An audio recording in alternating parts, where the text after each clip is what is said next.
Sonra buyurdu: Quranda elə bir ayə var ki, sən onu bizdən daha yaxşı anlayasan? Belə bir şey yoxdur.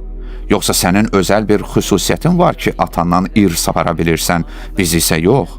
Bu da yoxdur. Yoxsa Allahın kitabında elə bir ayə var ki, siz bilirsiniz, amma biz Allaha pənah bilmirik. Bu da yoxdur. Onda bəs nə üçün bizim mirasımızı vermirsiniz?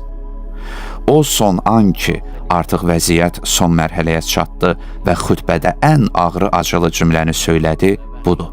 Əlbəttə, bu onun qapı ilə divar arasında sıxılması ilə müqayisə edilə bilməz. Yoxsa demək istəyirsən ki, iki dinin əhli bir-birindən irs aparmır? Məyər mən müsəlman deyiləmmi? Bəli, bu düzdür ki, kafir müsəlmandan irs apara bilməz. Məyər siz məni müsəlman bilmirsinizmi?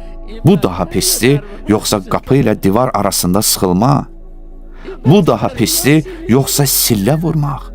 Məyər mənim müsəlmanlığıma şəkk edir və məni müsəlman bilmirsiniz? Əgər inanırsınızsa, mən müsəlmanam, Peyğəmbərin qızıyam. Yoxsa demək istəyirsiniz ki, iki dinin əhli bir-birindən irs aparmır?